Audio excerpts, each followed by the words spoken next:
Assalamualaikum warahmatullahi wabarakatuh. Bapak Ibu, kita mulai nggih sambil menunggu kehadiran dari Pak Kiai Haji Muniji. Bismillahirrahmanirrahim. Assalamualaikum warahmatullahi wabarakatuh. Alhamdulillahirabbil alamin. Wa bihi nasta'inu ala umuri dunya waddin. Wassalatu wassalamu ala asrafil anbiya'i wal mursalin wa ala alihi wa sahbihi ajma'in. Amma ba'du. Asyhadu alla ilaha illallah wa asyhadu anna Muhammadan abduhu wa rasuluh. Rabbi shrah li sadri wa yassir li amri wahlul 'uqdatam min lisani yafqahu qawli. Bapak Ibu yang kami hormati, alhamdulillah terima kasih sudah join di pagi hari ini. Monggo sambil menunggu Pak Haji Muniji, kita ngaji dulu nggih. Dibuka surat Luqman. Surat Luqman itu surat ke-31.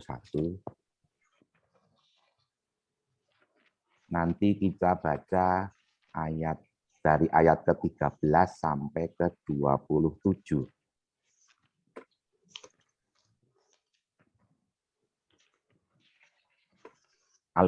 Surat Luqman, surat ke-31, ya, kita baca dari 13 sampai ke 27.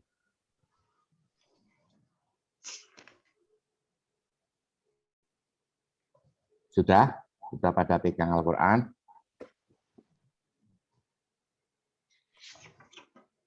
Saya tunggu.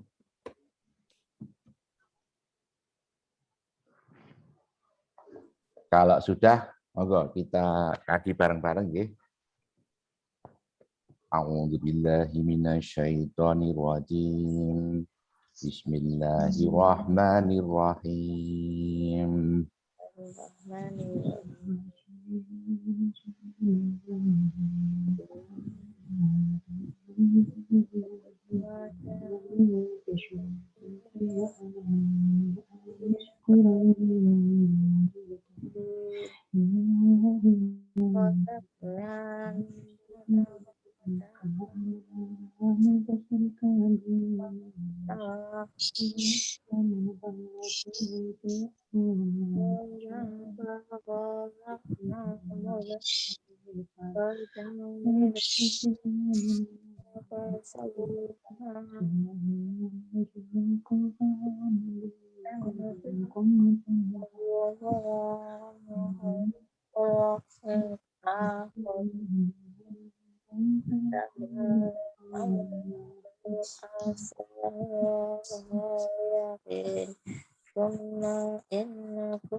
Ya bunayya aqimis sholata wa'mur bil ma'rufi wanha 'anil munkari wasbir 'ala ma asabak.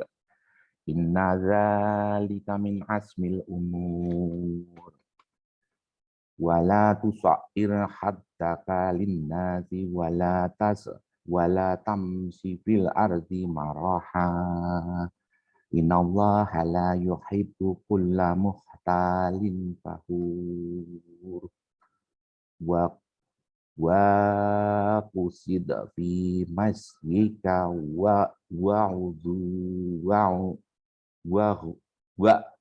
min syaitik. Inna angkaral aswati la saitul hamir. Alam tara anallaha sakhara lakum ma fis samawati wa ma fil ardi wa asbagha alaikum ni'amahu dhahiratan wa batinah wa minan nasi may yujadilu billahi bi khairi ilmin wala hudam wala kitabim munir.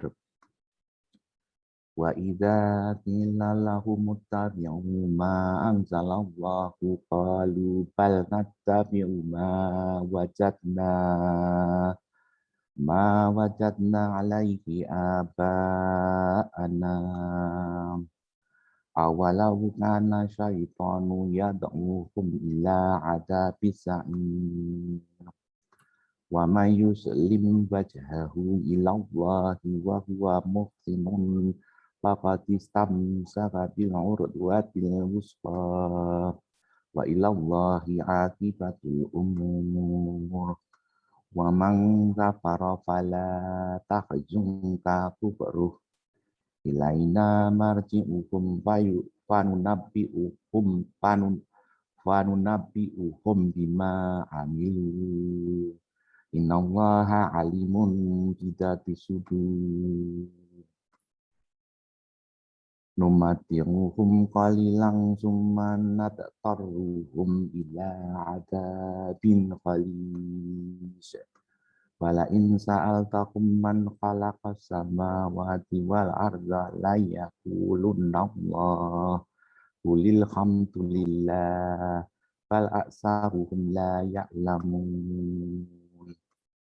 lillahi ma fis samawati wal ardi innallaha huwal ghaniyyul hamid walau annama fil ardi min syajaratin a'lamun wal bahru yamudduhu min ba'dihi sab'atun abhurim ma nafidat kalimatullah innallaha azizun hakim.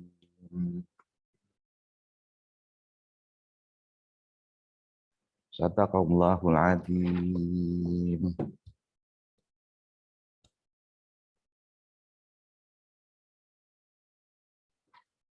Alhamdulillah, terima kasih kami ucapkan pada Bapak Ibu semua yang sudah mengaji bersama-sama di pagi hari ini. Insya Allah membawa kebaikan dan keberkahan buat kita semua. Amin amin ya rabbal alamin. Sebentar ini Pak Guru sudah rawuh? Belum ya? Belum. Belum. Belum.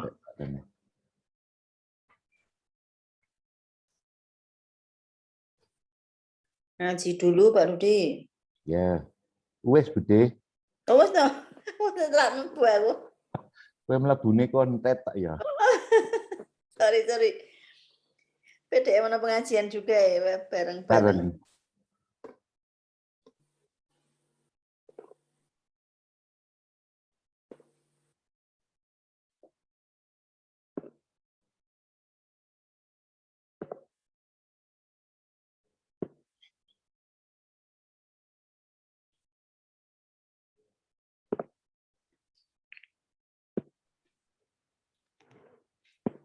Om Rudi, ya. Sambil menunggu Pak Guru, ya. Pengumuman aja ya.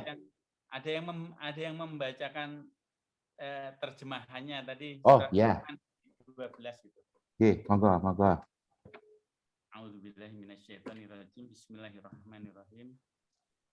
Dan sungguh telah kami berikan hikmah kepada Luqman, yaitu bersyukurlah kepada Allah. Dan barang siapa bersyukur kepada Allah, maka sesungguhnya dia bersyukur untuk dirinya sendiri. Dan barang siapa tidak bersyukur atau kufur, maka sesungguhnya Allah Maha Kaya, Maha Terpuji. Dan ingatlah ketika Luqman berkata kepada anaknya, ketika dia memberi pelajaran kepada anaknya, wahai anakku, janganlah engkau mempersekutukan Allah. Sesungguhnya mempersekutukan Allah adalah benar-benar kezaliman yang sangat besar. Dan kami perintahkan kepada manusia agar berbuat baik kepada kedua orang tuanya. Ibunya telah mengandungnya dalam keadaan lemah yang bertambah-tambah dan menyapihnya dalam usia 2 tahun. Bersyukurlah kepadaku dan kepada kedua orang tuamu, hanya kepada aku kembalimu. Dan jika keduanya memaksamu, maksudnya orang tuanya, dan jika keduanya memaksamu untuk mempersekutukan aku dengan sesuatu yang tidak mempunyai ilmu tentang itu, maka janganlah engkau mentaati keduanya dan pergaulilah keduanya di dunia dengan baik dan ikutilah jalan orang yang kembali kepadaku. Kemudian hanya kepadaku tempat kembalimu, maka akan aku beritahukan kepadamu apa yang telah kamu kerjakan. Luqman berkata, wahai anakku, sungguh jika ada suatu perbuatan seberat biji sawi, maka wahai anakku, sungguh jika ada suatu perbuatan seberat biji sawi dan berada dalam batu atau di langit atau di bumi, niscaya Allah akan memberinya balasan. Sesungguhnya Allah Maha Halus, Maha Teliti. Wahai anakku, laksanakanlah sholat dan suruhlah manusia berbuat yang ma'ruf dan cegahlah mereka dari yang mungkar. Dan bersabarlah terhadap apa yang menimpamu. Sesungguhnya yang demikian itu termasuk perkara yang penting. Dan janganlah kamu memalingkan wajahmu dari manusia karena sombong. Dan janganlah berjalan di bumi dengan angkuh. Sungguh Allah tidak menyukai orang-orang yang sombong dan membanggakan diri. Dan sederhanakanlah dalam berjalan dan lunakkanlah suaramu. Sesungguhnya seburuk-buruk suara ialah suara keledai.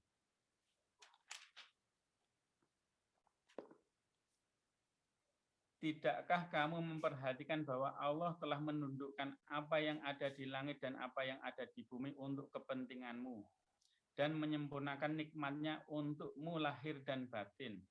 Tetapi di antara manusia ada yang membantah tentang keesaan Allah tanpa ilmu atau petunjuk dan tanpa kitab yang memberi penerangan. Dan apabila dikatakan kepada mereka, ikutilah apa yang diturunkan Allah, mereka menjawab, tidak, tetapi kami hanya mengikuti kebiasaan yang telah kami dapati dari nenek moyang kami. Apakah mereka akan mengikuti nenek moyang mereka, walaupun sebenarnya setan menyeru mereka ke dalam azab api yang menyala-nyala atau neraka? Dan barang siapa berserah diri kepada Allah, sedang dia orang yang berbuat kebaikan, maka sesungguhnya dia telah berpegang pada buhul tali yang kokoh, hanya kepada Allah kesudahan yang segala urusan. Dan barang siapa kafir, maka kekafiran itu janganlah menyedihkan kamu Muhammad, hanya kepada kami tempat kembali mereka. Lalu kami beritakan kepada mereka apa yang telah mereka kerjakan. Sesungguhnya Allah Maha mengetahui segala isi hati. Kami biarkan mereka bersenang-senang sebentar, kemudian kami paksa mereka masuk ke dalam azab yang keras. Dan sungguh jika engkau tanyakan kepada mereka, siapakah yang menciptakan langit dan bumi? Tentu mereka akan menjawab Allah.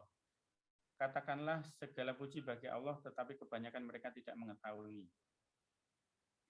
Milik Allah lah apa yang di langit dan di bumi, sesungguhnya Allah dialah yang maha kaya, maha terpuji. Dan seandainya pohon-pohon di bumi menjadi penat dan lautan menjadi tintanya, ditambahkan kepadanya 7 lautan lagi setelah keringnya, maka niscaya tidak akan habis-habisnya ditulis kalimat-kalimat Allah. Sesungguhnya Allah Maha Perkasa, Maha Bijaksana. Maha benar Allah dengan segala firman-Nya. Alhamdulillahirrahmanirrahim. Wassalamualaikum warahmatullahi wabarakatuh.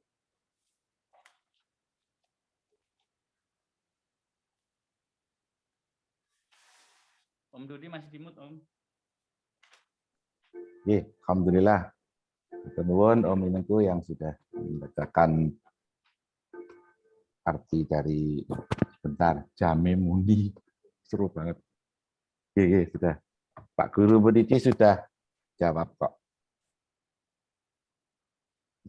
Kalau tidak salah Pak Guru Munici itu ada poin di ayat ke-13 sama ke-19.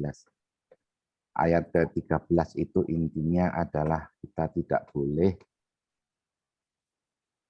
apa istilahnya, syirik. Kemudian yang ke-19 itu tentang ketawa keledai. Nah, ini beberapa waktu yang lalu saya pernah mendengarkan tentang apa toh, kok guyune keledai, kok raguyune yang lain gitu loh. Sama satu lagi yang saya garis bawahi yaitu ayat ke-27 tadi Om Minengku, bahwa Al-Qur'an itu ternyata sangat dalam dan luas sekali, bahkan seluruh pena pohon-pohon di bumi dengan penanya lautan setelah kering ditambah 7 kali lagi saja masih belum cukup. Masya Allah, luar biasa ya. Oke, karena Pak Guru belum datang, ada satu pengumuman lagi, yaitu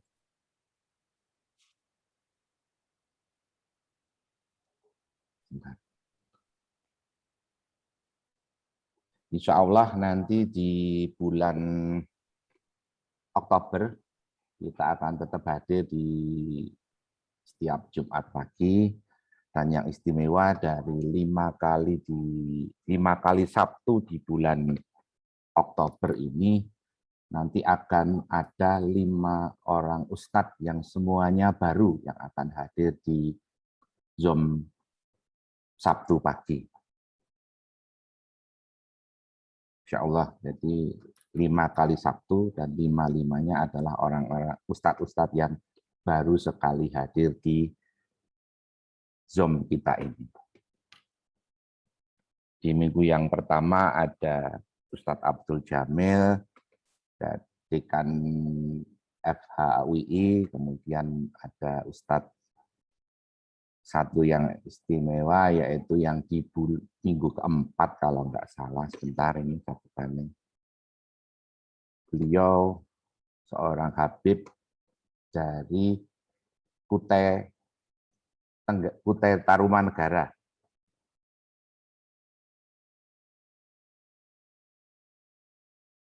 Dari Tenggarong Kutai Kartanegara. Kutai Kartanegara. Kutai Kartanegara, yaitu Al-Habib Syekh Ali Mudhar. Ini beliau sahabatnya Pak Haji Maman. Matur nuwun Pak Haji Maman.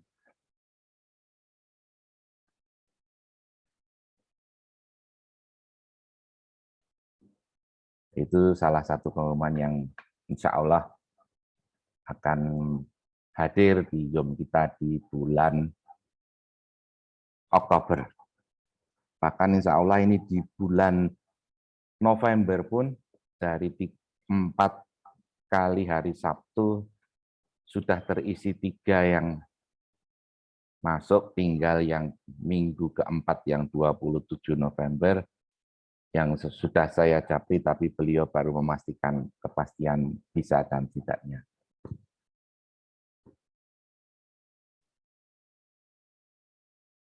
Oke. Belum. Satu lagi ini pengumuman dari kami. Kemarin dapat catatan dari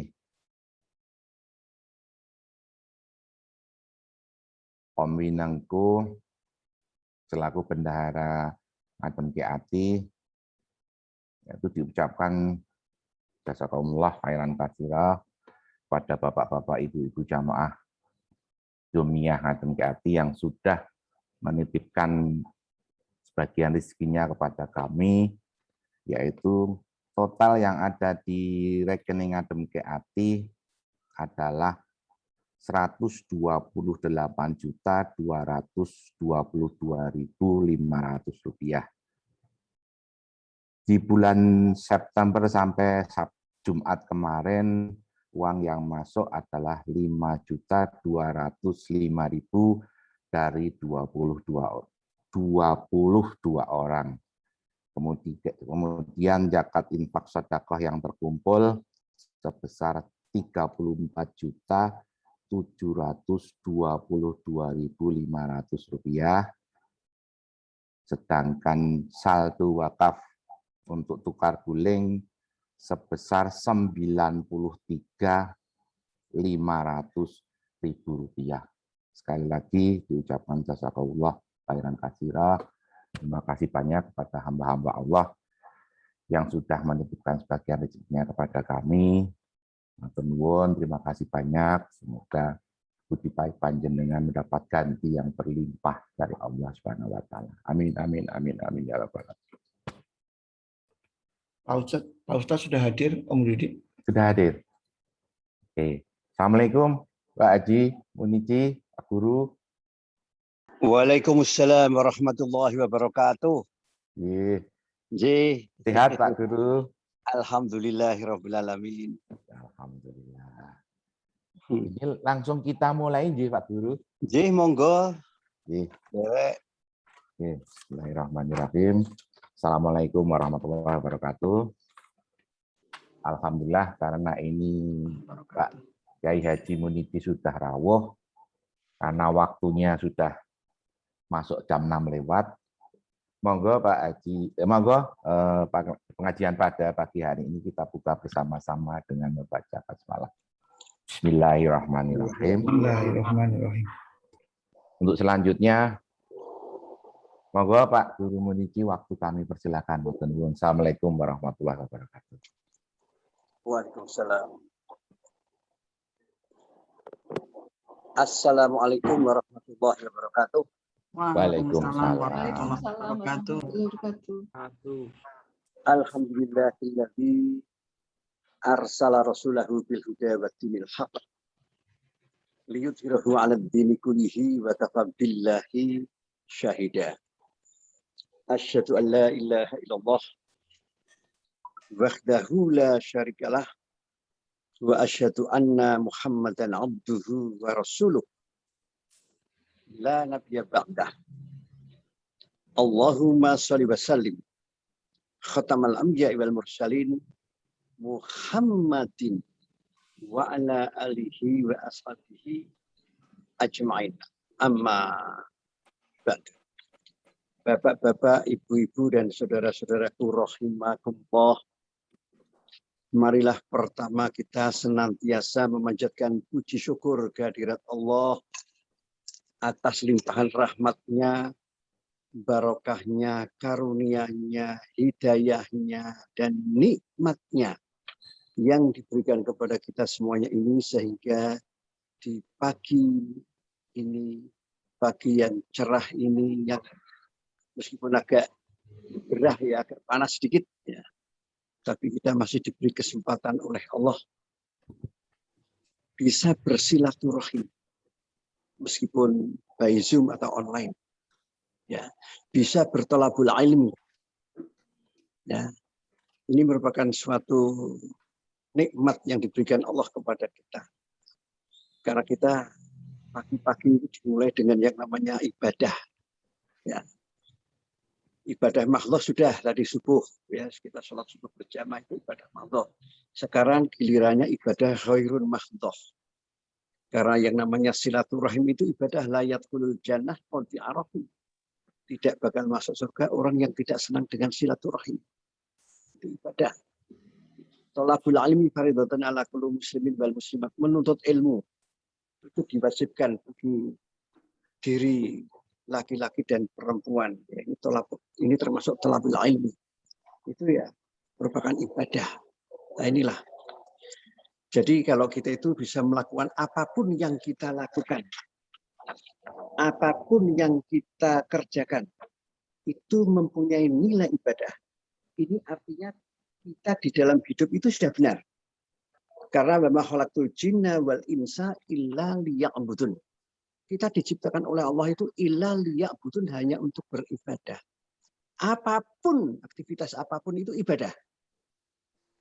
Sehingga mestinya kita ini semuanya itu, ya, amalan-amalan solehnya banyak sekali kalau kita di dalam hidup itu sesuai dengan sunnah, baik ya Al-Quran maupun As-Sunnah. Makanya saya juga membaca hadis, Nabi berani mengatakan begini, saya akan masuk surga setelah umatku semuanya masuk surga. Karena Nabi hakul yakin umat Islam itu semuanya masuk surga. Ya. Kalau di dalam hidup itu benar-benar seperti apa yang dikehendaki oleh Allah, yaitu ilali abudul ibadah. Mau bekerja, nawaitunya ibadah.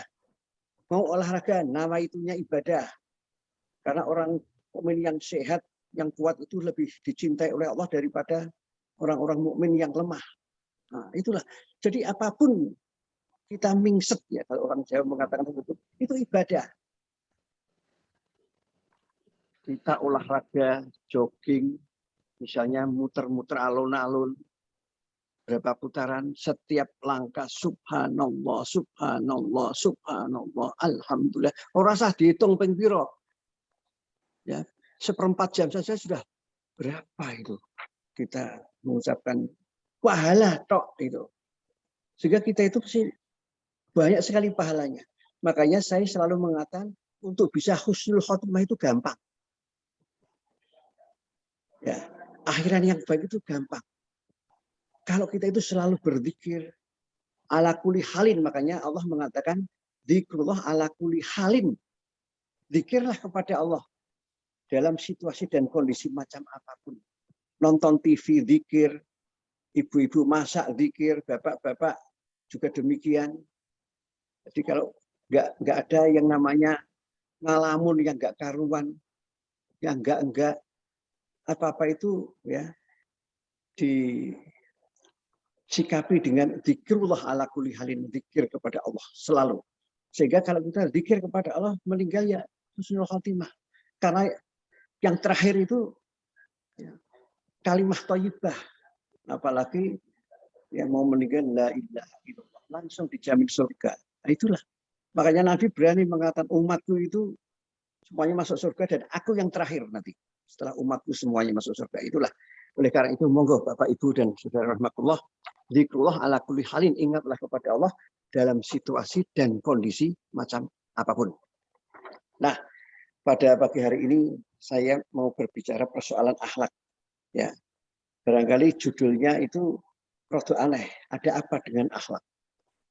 Karena saya teringat dulu 10 tahun yang lalu itu ada judul film. Ada apa dengan cinta? Barangkali bapak-bapak, ibu-ibu masih ingat. Saya kalau ngajar kepada mahasiswa saya pakai judul itu, menjelaskan apapun itu ada apa dengan arsitektur. Ada apa dengan arsitektur tradisional? Ada apa, ada apa, ada apa. Itu komunikatif. Ya, lebih komunikatif. Bagi mahasiswa, itu membaca judul-judul seperti itu. Makanya saya ini sekarang berbicara ada apa dengan akhlak. Akhlak nih ya, terminologi dalam bahasa Arab itu artinya perangai, tingkah laku, tabiat, tata krama, etika, norma, ya banyak sekali. Artinya akhlak itu sesuatu yang baik-baik. Ya, itu jamak daripada khuluq. Makanya tidak heran di dalam hadis ketika Siti Aisyah ditanya oleh para sahabat-sahabat Nabi, ya Aisyah, akhlaknya Rasulullah itu seperti apa toh kok demikian indahnya? Akhlaknya demikian luar biasa itu apa? Siti Aisyah itu mengatakan akhlaknya Rasul itu karena khuluquhul Quran, berakhlak Al-Quran. Itu artinya apa? Artinya Bapak Ibu kalau di dalam hidup itu mengamalkan Quran di dalam kehidupan kita sehari-hari, ya baik Al-Quran maupun As-Sunnah, pasti mempesona. Tidak hanya sekedar menebar pesona. Coba di dalam hadis yang sahih, hadis Bukhari. Ya, ini sahih. Ya, Nabi berjalan-jalan di kota Madinah. Kemudian ada seorang wanita. Kalau saya tidak salah jahiliyah atau wanita Yahudi. Pokoknya non-muslim. Wanita melihat Nabi, oh itu Rasulullah. Orang yang non-muslim saja terpesona melihat ya sosok yang namanya Rasulullah Shallallahu Alaihi Wasallam. Itu Rasulullah, itu Nabi. Sama si wanita tadi, ya, Nabi itu disamperin dan digandeng. Nabi disamper dan digandeng. Tidak dikipatke. Tidak dikipatke. Gitu. Tidak. Diam saja Nabi. Dan Nabi digandeng, diajak jalan. Bukan. Habis Sahih Bukhari. Nabi manut. Ikut si wanita tadi. Ikut wanita tadi bangga bisa menggandeng Nabi, diajak keliling. Terus ke penjuru kota Madinah itu. Wah, keliling-keliling seperti itu.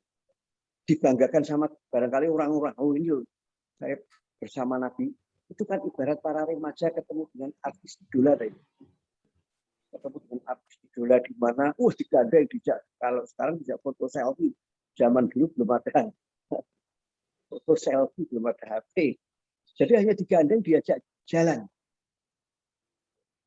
ke penjuru kota Madinah. Baca saja di dalam hadis Sahih Bukhari. Nabi diam saja. Tidak melepaskan.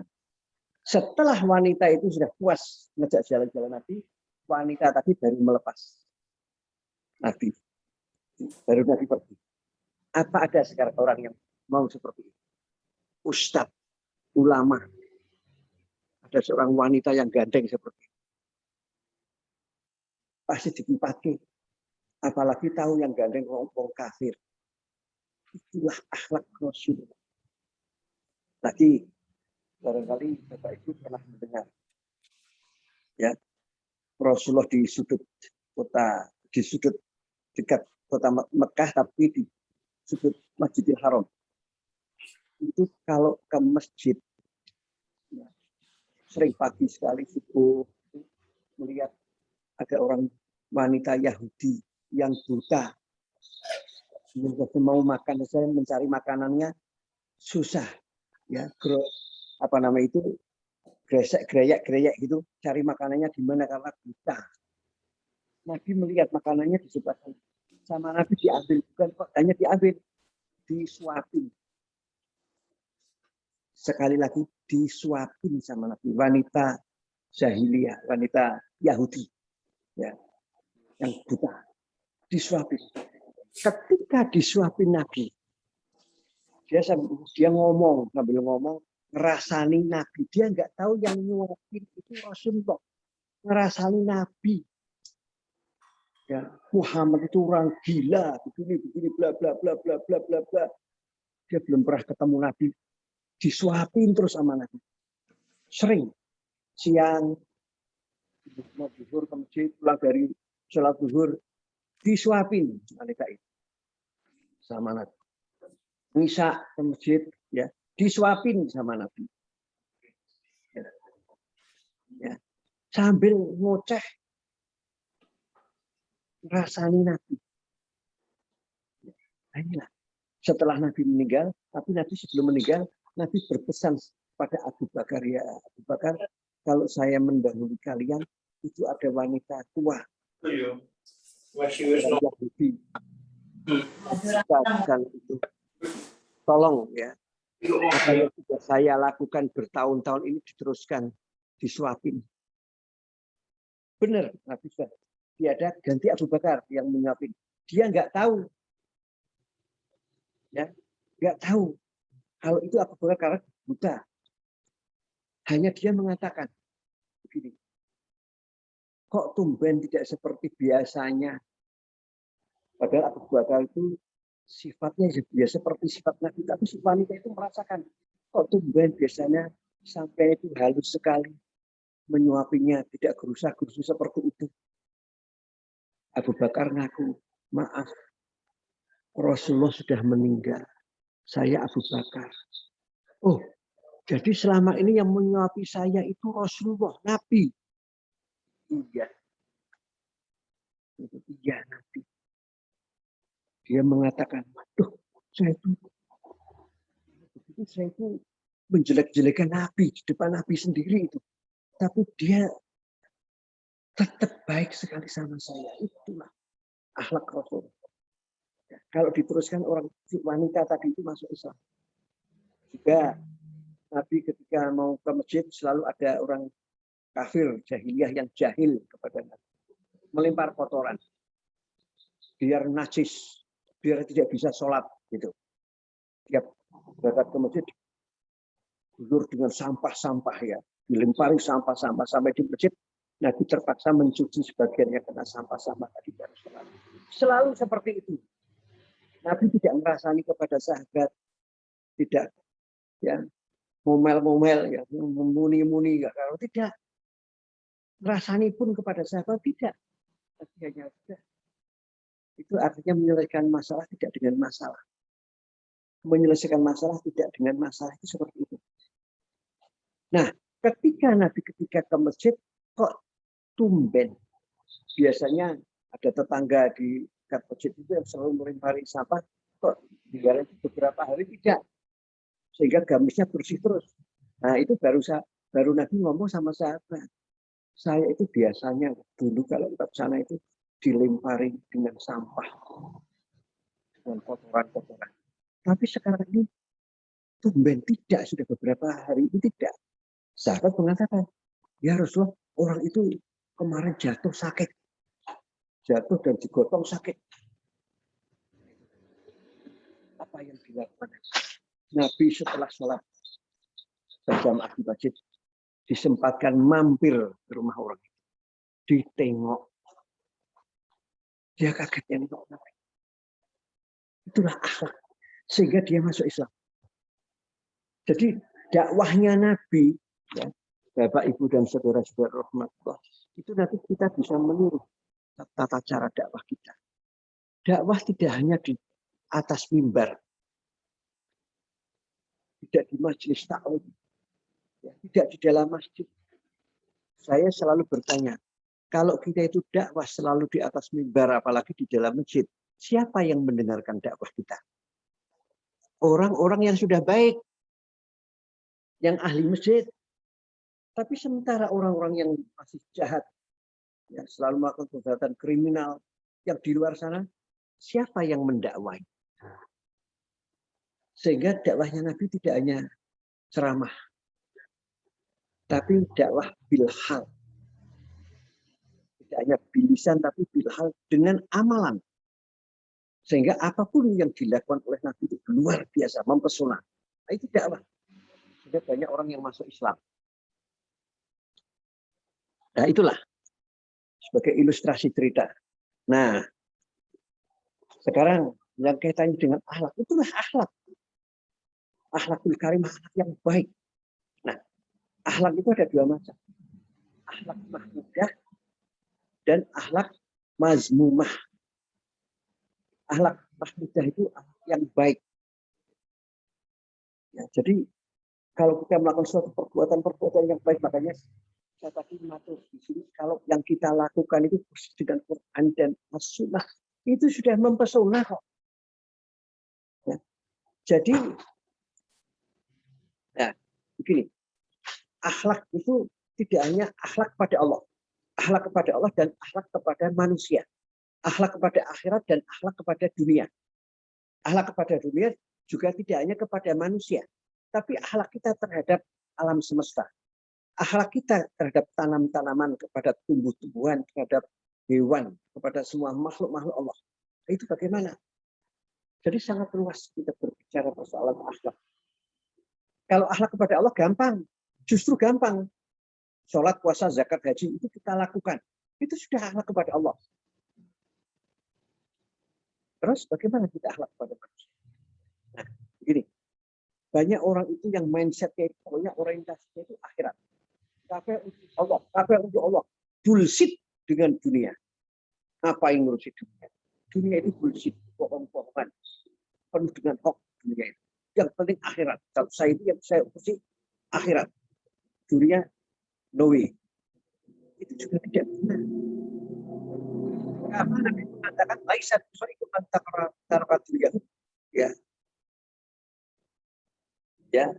Nabi mengatakan bahwa kita di dalam hidup, kalau kepengen kita itu menjadi orang yang baik, ya, Laisa bihri kamantara dunyahu li akhiratihi wala akhiratahu li dunyahu. Hatta yusiba min humajab. Kalau kita itu kepingin menjadi baik, ya, tidak hanya disibukkan dengan urusan akhirat. Kalau kamu itu hanya mikir akhirat, sholatnya apa, poso apa, zakat oke, haji berkali-kali, ya, tapi nggak pernah ngurusi dunia. Itu Nabi mengatakan dia finar loh, masuk neraka loh orang seperti itu. Jadi tidak hanya ngurusi akhirat toh, juga dunia. Dunia juga diurusi. Sehingga kita bisa mendudukan dunia dan akhirat itu jami'an. Fa inna dunya balahun ilal akhirah. Dunia dan akhirat itu bareng-bareng. Karena dunia itu sarana untuk menggapai akhirat. Kita hidup di dunia, itu ibarat kita bercocok tanam, tandur. Nanti panennya di akhirat. Nah, seperti itu. Ya. Makanya barangkali pernah mendengar hadis. Ya. Hadis yang mengatakan atatruna manil muflis qalu al muflisu fina man la dirham lahu wala mata faqala inal muflisu min ummati man ya'ti yaumal qiyamah bi salatin wa siyamin wa zakatin wa ya'ti faqad satam hadza wa qadhaf hadza wa kalaman hadza wa darab hadza wa safaqatan hadza wa yudha hadza min hasanati wa hadza min hasanati fa in faniyat hasanatu qabla ayyudhu ma alai ukhidhu min khatayahum faturiyat alai summa turiha finnar. Nah, ya, ini Nabi. Tahukah kamu siapakah orang yang bangkrut itu? Kata Nabi. Orang yang bangkrut itu siapa? Sahabat menjawab, orang yang bangkrut itu orang yang fakir miskin yang nggak punya harta. Nggak punya harta benda, nggak punya apa-apa. Itu orang yang bangkrut ya Rasulullah. Nabi mengatakan, lah tidak. Orang yang bangkrut kata Nabi. Itu orang yang sholatnya baik. Puasanya baik, zakatnya baik. Tapi dia melakukan perbuatan dolim kepada sesama manusia. Sering marah-marah, sering membentak-bentak, sering memukul, malah membunuh juga. Ya. Mengambil hak orang lain, korupsi, memfitnah, menghibah. Ya itu orang yang bangkrut itu seperti itu, salatnya apik, poso apik, zakat apik, kaji apik, tapi perbuatan hablum minannasnya buruk. Nabi berkata lagi, itu nanti, kalau di akhirat nanti, waktu dihisab oleh Allah, dia dengan pedenya, dengan bangganya membawa semua pahala-pahala, sholat, pahala puasa, pahala zakat, pahala haji, dipersembahkan kepada Allah. Ini loh pahala saya, ya Allah, banyak sekali ini. Tapi Allah mengatakan, tapi kamu tidak pernah berbuat baik kepada sesama manusia. Melakukan perbuatan dolim kepada sesama manusia. Oleh karena itu, hartamu yang banyak ini, ya, hartamu yang banyak ini akan saya berikan kepada orang-orang yang pernah kamu dolimi. Diberikan sama Allah. Ini blok. Masih ada, masih banyak yang dongacung. Ya Allah, saya belum kebagian, saya belum kebagian, saya belum kebagian, saya belum kebagian. Apa kata Allah? Maaf, ini pahalanya sudah habis. Sudah habis. Kalau begitu, mana dosa-dosa kalian? Kumpulkan dosa-dosa kalian. Dosa-dosa nih, kumpulkan. Karena kalian tidak mendapatkan bagian pahala dari orang itu. Mana dosa-dosa kalian? Kumpulkan. Sama Allah diberikan kepada orang yang tadi sholatnya baik, puasanya baik, zakatnya baik. Truk diberikan seperti itu. Sehingga yang tinggal pada dirinya dosa-dosa. Pahalanya habis. Itulah orang yang bangkrut. Kemudian dia dimasukkan ke dalam neraka. Na'udzubillah. Itulah para saudara-saudaraku rahimakumullah. Janganlah kita itu menjadi orang yang bangkrut. Hanya baik-baik akhlak kepada Allah. Tapi juga akhlak di dunia, akhlak kepada sesama manusia. Itu bagaimana? Ya. Kalau kita berangkat ibda' binafsih, mulailah dari diri kita sendiri, mulailah dari rumah tangga kita. Rumah tangga. Makanya saya pernah mengatakan negara Indonesia itu akan baik kalau rumah tangga orang itu baik. Rumah tangga satu baik, rumah tangga dua orang, dua baik, rumah tangga 3 baik, rumah tangga 4, rumah tangga sa-RT baik, rumah tangga sa-kelurahan baik, rumah tangga sa-kampung baik, ya sa-kecamatan, sa-kota, sa-provinsi, nanti sa-negara. Kalau masing-masing rumah tangga itu peduli. Peduli untuk selalu berbuat baik, berakhlakul karimah. Yang namanya akhlak, ya, itu di luar kaitannya dengan ibadah mahdhah, persoalan sholat, puasa, zakat, haji. Semua agama itu mengajarkan akhlak yang baik, meskipun semua agama tidak selalu benar. Yang benar itu hanya Islam. Ya. Tapi semua agama pasti mengajarkan akhlakul karimah, akhlak yang baik. Ya. Pasti mengatakan dusta itu, ya, dosa, ya, bohong itu dosa, tidak baik, berperilaku tidak baik, sombong itu tidak baik, nyolong atau korupsi, mengambil hak orang lain itu tidak baik, membunuh orang itu tidak baik. Semua agama pasti seperti itu. Akhlak semuanya sama mestinya. Ukuran, makanya rumah tangga meskipun agamanya macam-macam, tapi dia mengedepankan akhlak. Insya Allah satu negara baik. Akhlak yang sepele, membuang sampah sembarangan. Nabi saja berpesan an-nadhafatu minal iman. Kebersihan itu merupakan dari iman. Ya. Harus selalu bersih, indah. Innallaha jamil yuhibbul jamal. Allah itu indah dan mencintai keindahan. Nah, itu kita jaga seperti itu. Pasti baik semuanya. Kemudian begini, hanya persoalan sepele. Persoalan kita hanya berbicara saja. Ya. Nabi itu selalu kalau berbicara kepada lawan berbicaranya selalu tersenyum senyuman. Ya. Nabi itu selalu tersenyum jika berbicara. Makanya saya melihat salah satu kurikulum di dalam kursus kepribadian, ya, personality, kursus kepribadian, itu ada ajaran seperti itu. Kalau berbicara itu tariklah bibir itu ke atas. Karena lebih mudah menarik bibir ke bawah daripada ke atas ketika sampean itu berbicara. Nanti coba di depan kaca. Makanya orang yang berbicara itu sering jedir-jedir, menjep-menjep, apalagi berbicara ngerasani orang lain. Coba lihat, menarik bibir ke bawah, nyepelek sama orang yang diajak bicara. Lebih mudah menarik bibir ke bawah daripada berbicara narik bibir ke atas. Senyum, bisa dicoba. Itu ternyata di dalam hadis. Jadi akhlak itu luas sekali, kompleks. Ya, kompleksitasnya sangat tinggi persoalan akhlak itu. Makanya tidak heran Bapak Ibu dan saudara-saudara, kalau kita itu mau menghitung ayat-ayat yang ada di dalam Al-Qur'anul Karim, paling banyak persoalan apa? Apa ibadah mahdhah, apa persoalan sholat, puasa, zakat, haji? Tidak.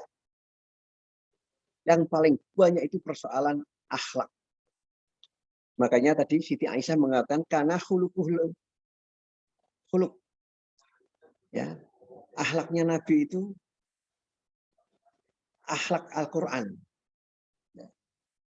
Al-Quran itu akhlaknya Nabi. Itulah. Ya, Bapak, Ibu, dan Saudara rahimakumullah. Makanya jagalah akhlak kita. Akhlak kita yang kalau hablum minallah, jelas itu mestinya itu selalu panjenengan lakukan. Untuk hablum minallah saja ada beberapa saudara-saudara kita yang belum bisa melakukan sepenuhnya. Contohnya apa? Sholat 5 waktu saja ada yang tidak lengkap, ada yang tidak penuh 5 waktu. Banyak loh ini. Hanya 4 waktu. Kan ada yang lupa. Waduh, sudah lupa, sudah terlanjur. Padahal Nabi berpesan, fasallu idza dzakar. Sholatlah ketika kamu ingat, meskipun kamu lupa. Masya Allah 3 hari yang lalu saya lupa sholat asar. Misalnya seperti itu. Sholatlah ketika kamu ingat. Sholat asar. Itulah. Jadi nggak boleh yang namanya sholat ditinggalkan. Sampai Nabi berpesan, man tarok sholatan muta'amidan fakot kafar. Siapa orang yang meninggalkan sholat 5 waktu, 1 waktu ditinggalkan dengan sengaja, kafir. Nah, itu akhlak kepada Allah. Coba itu yang wajib harus dilakukan dulu. Baru akhlak kepada manusia, akhlak kepada Allah. Itu tadi yang persoalan sepele saya tidak pernah melihat di sini. Kalau di Eropa sana banyak sekali kita bisa melihat, atau orang Eropa pas di sini orang yang bukan yang bule-bule yang apa namanya itu istilahnya kaum gypsy yang amburadul seperti itu, bukan, tapi orang-orang yang terpelajar, yang educated ya. Itu kalau mau membuang sampah misalnya makan lemper atau makan arem-arem, tidak ada tempat sampah. Sampahnya itu dimasukkan di dalam saku. Atau malah saku jas. Di airport sering saya lihat. Pakai jas atau blazer, mau membuang sampah, tinggal nggak ada kotak sampah, masukkan di jas. Setelah ketemu kotak sampah, baru dikeluarkan masukkan. Orang kita, itu akhlak. Makanya persis saya terinspirasi Lee Kuan Yew, Singapura. Beberapa tahun yang lalu, ketika ditanya, orang-orang Singapura kok luar biasa disiplinnya.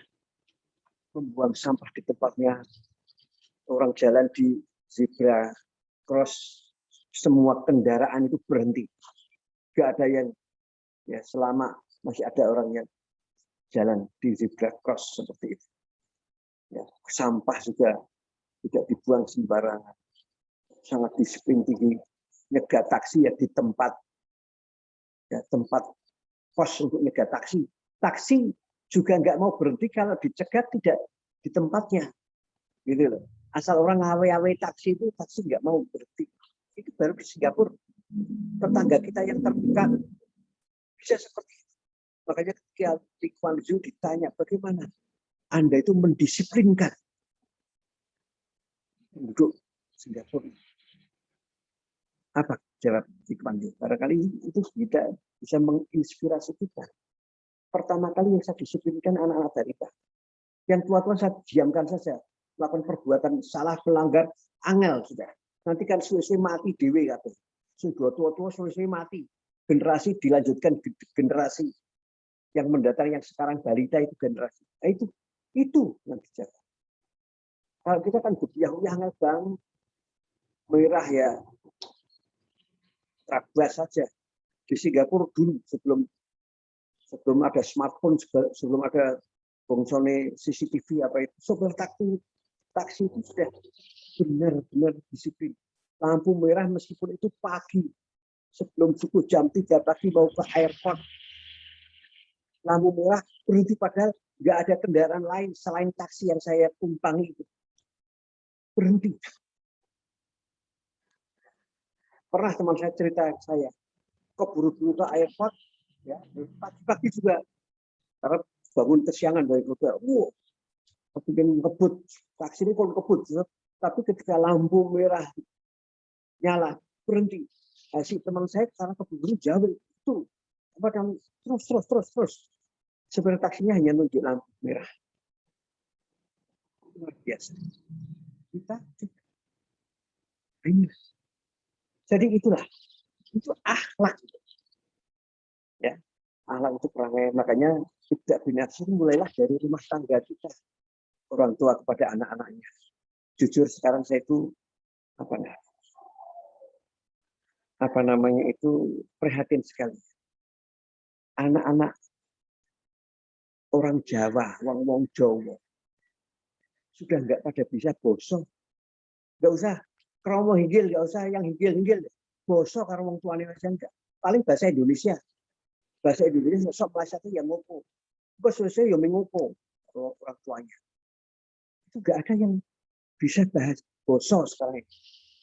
Bosok kromo meskipun tidak pakai embel-embel hinggil. Kromo hinggil ya angel tenan pancen. Itu tidak terjadi sama orang tua. Miris melihat tayangan di TV berita anak membunuh ibunya. bapak membunuh anaknya, ibu juga membunuh anaknya, saling membunuh di antar keluarga seperti itu, istri membunuh suaminya, suami membunuh anaknya. Akhlaknya gimana? Nah, inilah yang memperhatikan kita. Makanya begini Bapak Ibu dan saudara-saudaraku rahmatullah. Jangan kok dirasani ya kalau ada mas kawin kok seperangkat Al-Quranul Karim dan seperangkat alat sholat itu sudah dirasani. Mirip, mirip kan. Padahal Al-Quran, ya itu luar biasa kalau kita amalkan itu, biar kita itu tidak binafsu, mulailah dari rumah tangga kita mengamalkan Al-Quran. Sehingga kalau Al-Quran itu diamalkan, nggak ada, saya yakin nggak ada yang bercerai, nggak ada yang suami istri terus bercerai, apalagi suami membunuh istri, istri membunuh suami, nggak ada seperti itu. Saling bunuh, ya anak-anak, ya anak membunuh, ya adik membunuh kakaknya, banyak sekali juga seperti itu, membunuh ibunya, membunuh bapaknya. Itu kalau Al-Quran diamalkan di dalam kehidupan sehari-hari, di dalam rumah tangga sendiri saja, amalkan Al-Quran. Ya, mudah sekali loh mengamalkan Al-Quran itu. Makanya kalau suami istri padu, ya suami istri padu, yang menjadi hakimnya itu Al-Quran. Kalau mereka, karena biasanya kalau padu bertengkar itu merasa benarnya sendiri-sendiri. Si suami merasa benar sendiri, saya arijalun kawamu na'lanisa, saya itu ya, sebagai pemimpin, gue itu manut cara aku. Manut cara aku nakoda, manut.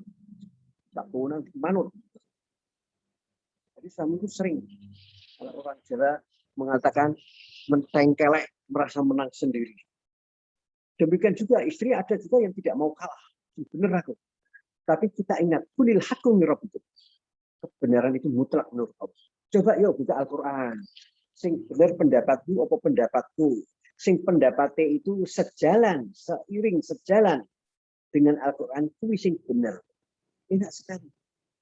Sehingga yang menjadi juru adilnya itu, hakimnya itu adalah Al-Quran. Ya, itulah. Ya, jadi di dalam rumah tangga itu juga kita pertama kali membangun akhlak. Ketika anak-anaknya kecil belum mempunyai lingkungan di luar rumah, jangan sampai anaknya itu nanti dibina oleh orang luar yang nggak tahu juntrungannya, sehingga berani sama orang tua mau membangkang. Itu kalau dididik sama lingkungan yang tidak benar. Makanya anak sebelum mempunyai lingkungan di luar rumah, lingkungannya itu hanya uplak-uplak di dalam rumah, itu gampang sekali kita memberikan ya pelajaran pendidikan yang kaitannya dengan akhlak mulia. Tapi begini, saya terinspirasi. Saya dulu ketika kecil itu banyak mbah saya sok tidur dengan saya itu simbah saya itu senang dengan simbah. Simbah saya itu selalu bercerita tentang Nabi, dari Nabi Adam sampai Nabi Muhammad, satu kitab ya yang dibacakan itu kitab dalam bahasa Arab. Itu dibacakan ketika saya kecil, mendengar cerita tentang nabi-nabi, orang mengidolakan Nabi Musa. Saya ketika Nabi Musa memukul orang sampai tewas, ya di dalam Al-Quran juga disebutkan ya. Nabi Musa berarti rusok banget, mengukuli kalau saya waktu kecil dan kok Superman Gatot Kocol itu tahun 50-an atau seperti itu wayang itu Gatot Kocol, ngantem bisa mati seperti itu. Jadi akhlak Nabi itu sudah saya melekat dalam diri saya. Akhlak Nabi. Makanya saya itu pernah tanya kepada Mas, siapa satu kelas yang pernah meninggalkan sholat? Jujur, setelah sakit lagi banyak sekali. Saya mengatakan saya dari TK ketika bisa sholat sampai sekarang alhamdulillah belum pernah meninggalkan satu sholat pun. Dari TK. Bisa pengalaman menarik sekali. Ketika saya sholat, saya minta Bu, karena ibu saya itu di rumah tangga. Aku harap sholat di itu bacaan keras sekali. Nek salah sama itu, oke, salah sampai selesai. Begitu terus sampai akhirnya itu boleh itu.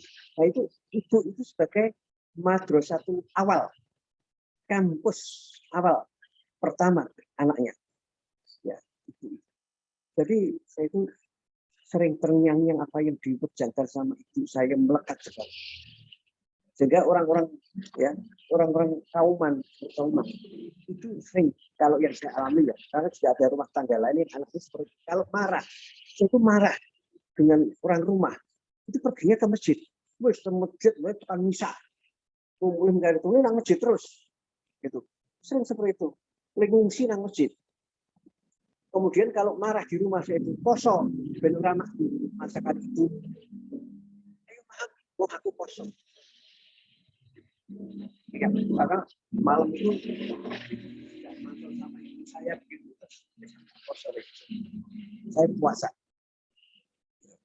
Nah inilah, jadi yang ditanamkan kalau sesuatu yang baik, insya Allah akan baik. Tanamkanlah pertama kali akhlakul karimah di dalam rumah tangga. Akhlak suami kepada istri, akhlak bapak ibu kepada anak-anak, kepada asisten rumah tangga, kepada tetangga. Nah, ini penting sekali. Banyak Kak Bu ya, saya itu pernah ceramah di suatu komplek perumahan mana saya lupa, sudah lama sekali.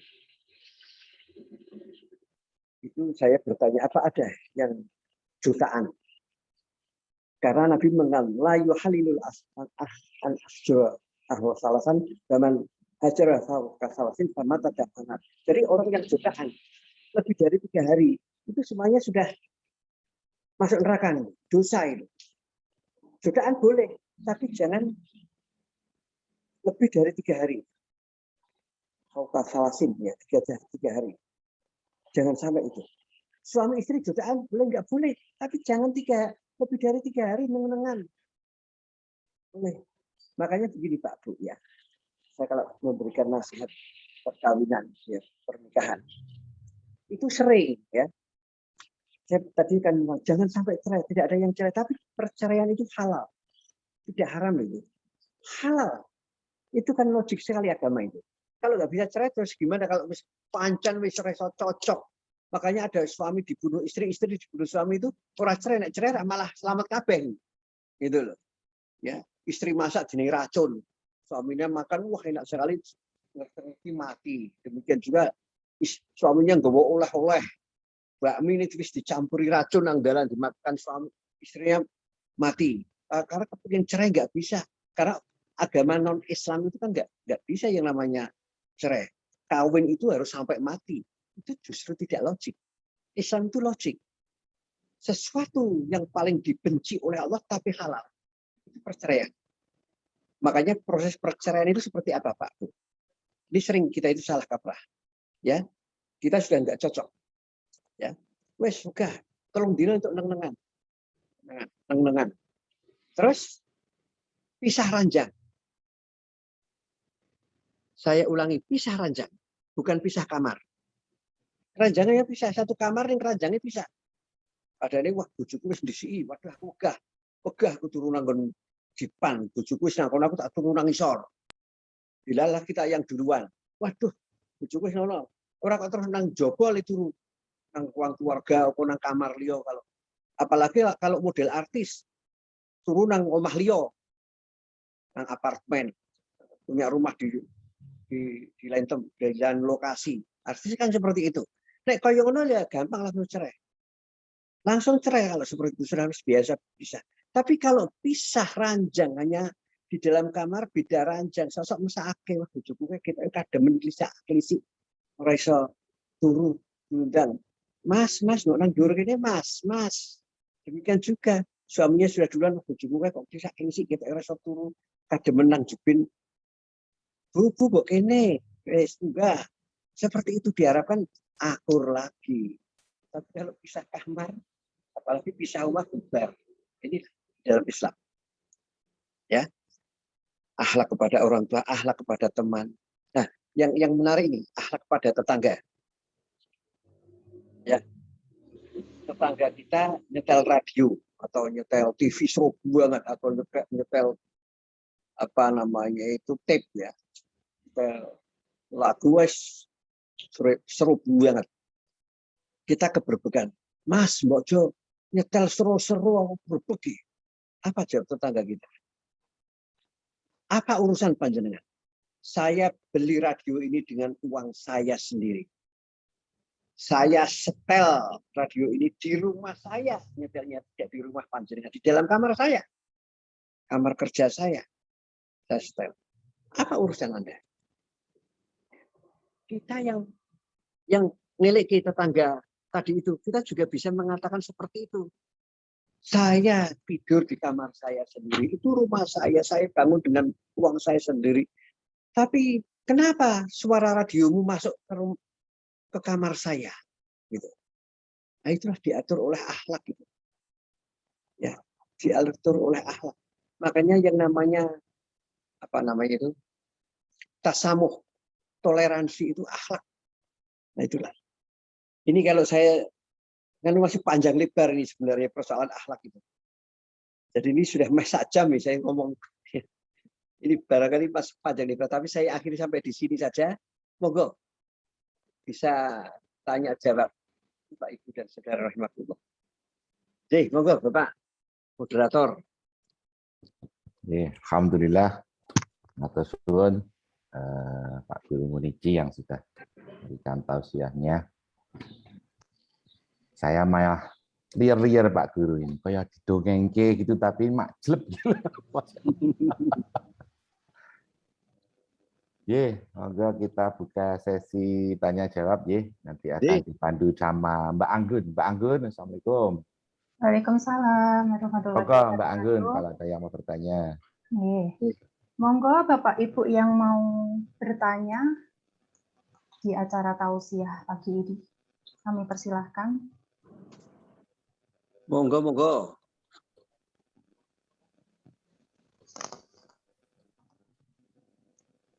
Kalau belum ada, saya dulu memulai tidak apa-apa ya Pak Guru. Ya, monggo silakan, silakan. Nah, tadi yang menarik itu yang terakhir itu loh Pak Guru, kalau dengan tetangga itu. Oh iya. Nah, kita sudah berbaik dengan mereka, katakanlah apapun mereka ya, mau abang, hijau, kuning, biru, saat selanjutnya, oke. Tapi kalau mereka yang seperti itu sama kita, gimana itu Pak Guru? Enggak. Yang dalam konteks apa? Misalnya dia sama kita. Nah. Biasa kita bertetangga kan pasti ada sesuatu yang kadang berbeda gitu ya. Bayi, mangkelke, dan sebagainya. Nah, kita sudah berbaik dengan mereka lah. Apapun mereka sing nyebai ya kita sabar. Tapi nek tetap begitu terus kan ya namanya manusia gitu loh Pak Guru. Makanya sering ada istilah ya, hati seluas samudra, sabarnya itu. Begini Pak, Nabi itu pernah ditanya oleh banyak sahabat, dirubung sahabat-sahabat di sekeliling Nabi. Dari depan tanya, ada sahabat yang dari depan tanya, ya Rasulullah, jelaskan kepada kami, apakah agama itu? Nabi menjawab, agama adalah husnul khuluq, akhlak yang baik. Kemudian sahabat yang dari samping kanan, ya Rasulullah, apa agama itu? Nabi menjawab, husnul khuluq. Yang belakang tanya, ya Rasulullah, apa agama itu? Husnul khuluq. Yang di samping kiri juga tanya, apa agama itu? Jawab Nabi, husnul khuluq. Kabeh kok dijawab akhlak yang baik. Kemudian sahabat bertanya, akhlak yang baik itu contohnya apa ya Rasulullah? La taghdab, jangan marah. Pak, jangan marah. Marah itu tidak menyelesaikan masalah. Malah menambah masalah. Marah. Ya, jadi itulah, jangan marah. Karena Nabi juga mengatakan, al-ghadab minasyaiton. Wa syaitan khuliqa minan nar. Idza akhadul ghadab falyahtasil. Ghadab itu dari setan, dan setan itu diciptakan oleh Allah dari nar, api. Apabila kamu marah, guyurlah dengan air. Nah, makanya kalau kita itu marah wudhu, Pak. Kalau wudhu masih marah, mandi Pak, sudah mandi besar. Pak. Insya Allah setannya itu sudah diguyur oleh api ya, diguyur oleh air, apinya itu bisa padam. Itu jangan marah. Hati seluas samudra, dikapak-kapak ke orang mesum. Itu kita mestinya menginspirasi Nabi. Nang masjid di sirami air comberan, dilempar sampah, ya dikotori ben najis, tapi enggak marah. Begitu Pak. Coba Pak, panjenengan tidak marah itu nanti panjenengan puas kok Pak. Puas, justru panjenengan puas. Aku dikolok-kolok marah. Kono sing mangkel. Prino wengi mikirke. Awake dhewe ini kita blas ra mikirke dhek. Makanya seperti iri, dengki, apa itu termasuk akhlak yang buruk toh Pak. Ya. Makanya hindarkanlah yang namanya SMS. Ya. Senang melihat orang susah. Susah melihat orang senang. Jadi orang yang mangkel kepada kita itu kan mikir kita tak kapake ya, tak jengkeli piye ya. Tak piye tak ben konyol piye tak gawe konyol arep turu mikir ngono. Ning kita tetap biasa. Enggak ngefek kepada diri kita. Tetap menyapa tetangga kita, tetap kita pergi, kita oleh-olehi buah-buahan atau apa ini dari luar kota. Makanya seperti hadis yang saya bacakan tadi dan saya sampaikan tadi, Ataturuna manil muflis tadi itu, orang yang bangkrut. Semakin dia jahat sama Bapak, semakin banyak pahala dia itu dikirimkan ke kita, Pak. Wah, kita untuk transfer ganjaran, untuk transfer ganjaran. Kita percaya pada itu, Pak. Wis rasa nesu, marah tidak menyelesaikan masalah. Jih, ngoten mawon. Nggih, atur suwun. Atur suwun. Mau tanya Pak Budi. Moga-moga. Mohon izin bertanya. Jih. Pak Munici, salam dari teman-teman 86. Dan Cinten nggih. Saya menghilangkan rasa kangen ini Pak dengan Bapak tahun 86 dulu Pak di Deru 24. Oh iya lah. Banyak ikut pengajian Bapak ini pagi ini kita sudah share-share ini menghilangkan rasa kangen ini Pak Dudi ini. Oh iya lah. Awal ya di Demangan Baru 24 ini kenang-kenangan. Saya di Brebes Pak Munici. Oh iya. Ya ngikutin jejak Bapak ngajar juga Pak. Iya iya. Di UPS dan di PKTJ Pak. Jadi ini teman-teman di Bandung, di Jakarta ini kita sudah calling-callingan. Ya kangen lihat Bapak yang wajahnya masih muda terus ini. Luar biasa beliau. Ya, kita muridnya sudah tua-tua ini ada punya cucu segala macam. Lihat Pak Munici, waduh segar ini baru subuh. Segar ini udah siang. Nah, saya sebenarnya mau bertanya tadi lanjutan Pak Dudi kaitan dengan apa ini tetangga. Tapi lebih tertarik tadi yang apa musim yang merugi, Pak. Jadi ya yang awal tadi kan sudah berbuat baik, sudah beramal segala macam. Ternyata Bapak ceritakan di akhirat sana malah jadi minus. Jadi dosa-dosanya orang dibebankan terakhir karena sudah habis amalannya diberikan ke tetangga dan sebagainya yang merasa dizolimi. Nah, kemudian pada akhirnya dosa-dosanya yang Bapak sampaikan tadi dibebankan lagi ke dia sebagai yang tadi muslimin yang baik. Nah, kira-kira triknya apa Pak untuk supaya kita tidak termasuk golongan yang demikian, Pak? Itu aja, Pak. Ya. Makasih, Pak. Ya. Mohon pencerahan. Sebelum saya menjawab itu ada hadis lagi yang menarik. Ada sahabat Nabi itu cerita kepada Nabi, ya Rasulullah, saya mempunyai tetangga seorang wanita. Wah, luar biasa sholatnya. Yang namanya sholat tahajud selalu dilakukan, nggak pernah bolong. Sholat duha, wah, sholat apalagi wajibnya, sholat sunnahnya luar biasa wanita itu. Tapi ada cacatnya Rasulullah, sayangnya Rasulullah. Apa itu kata Nabi? Tanya Nabi. Sayangnya itu dia itu dengan tetangganya tidak berbuat baik, tidak melakukan perbuatan baik kepada tetangga, tapi sholatnya luar biasa. Apa kata Nabi? Dia finar, dia masuk neraka. Pripun itu? Benar ini dalam hadis Bukhari. Jadi itu artinya kita itu harus menyeimbangkan hablum minallah wa hablum minannas.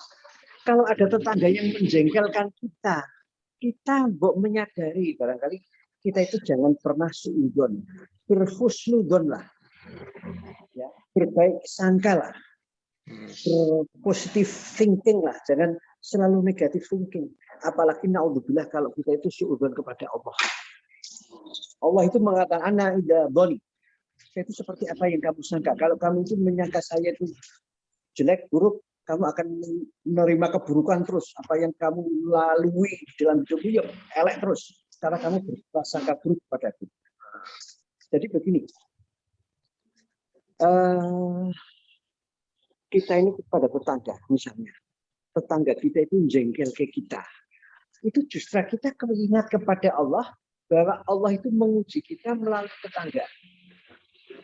Saya sedang diuji kesadaran.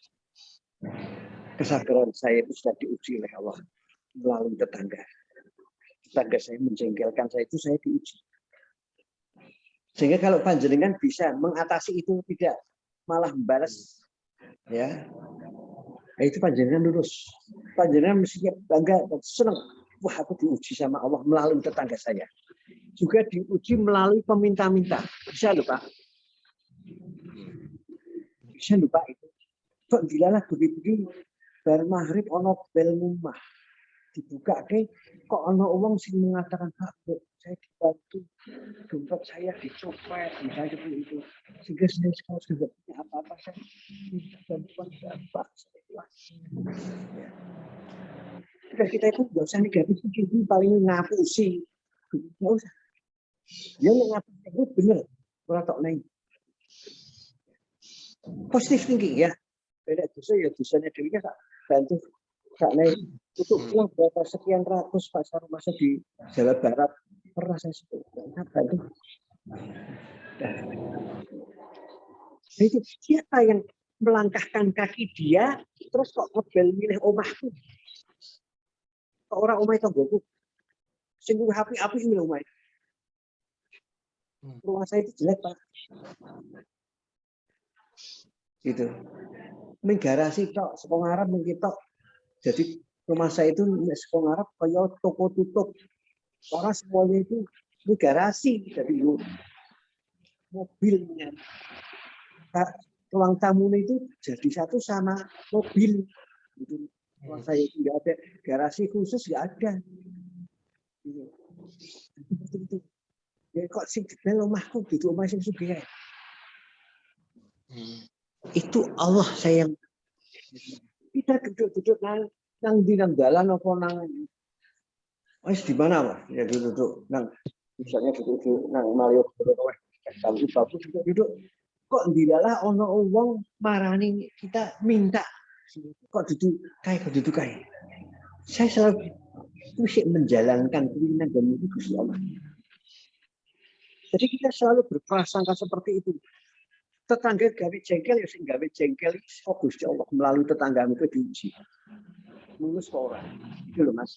Jadi kalau kita itu bisa puas karena kita itu tidak membalas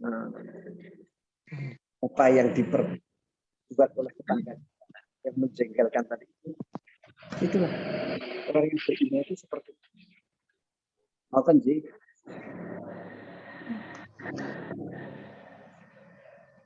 Saya itu gini Pak, saya itu banyak belajar dari ibunda saya. Ibunda saya itu selalu husnudon, tidak apa namanya itu selalu husnudon apa? Ben itu ya sing gawe sing ngadili Gusti Allah. Pokoknya sama orang itu kabeh baik. Orang tahu disakiti hati sama orang terus balas menyakiti hati nggak pernah. Terus balas dari Gusti Allah. Gusti Allah orang sari seperti itu. Jadi monggo sinten malih. Iya. Jazakallah khairon. Terima kasih Bapak. Ini ada pertanyaan lagi melalui chat dari Bapak Nuki Balikpapan. Oh Nuki. Mau tanya, bagaimana jika ada orang yang baik sekali, ibadah baik sekali, sabar, hubungan sosial baik sekali, selalu senyum bila bicara, cuma dia suka ngerasani orang lain sama orang rumah atau sama istri suami. Bagaimana hukumnya? Terima kasih, Pak. Nah, ya itu termasuk itu. Ya, itu namanya bukan orang yang baik. Orang yang baik itu baik kepada Allah juga baik kepada sesama manusia. Gitu. Orang tahu ngerasani. Ya. Orang tahu apalagi memfitnah sama orang. Orang tidak melakukan sesuatu itu seakan-akan wah juga kabar gitu. Dia melakukan perbuatan begini-begini seperti itu. Jadi kalau ada berita apa-apa tidak langsung ditangkap, diserap, kemudian apalagi di-share. Ada berita itu ya sesuai dengan Quran. Fakta bayana, tabayun, di cross check, tanyakan kepada sumbernya. Ini seperti ini loh Pak. Saya itu juga mendengar kabar, barangkali bapak-bapak juga mendengar atau melihat berita baik di Facebook karena sudah kemana-mana. Masjid Istiqlal dikatakan kayak diskotik, apa lampu-lampunya. Wah itu. Ya tak neke baik saya.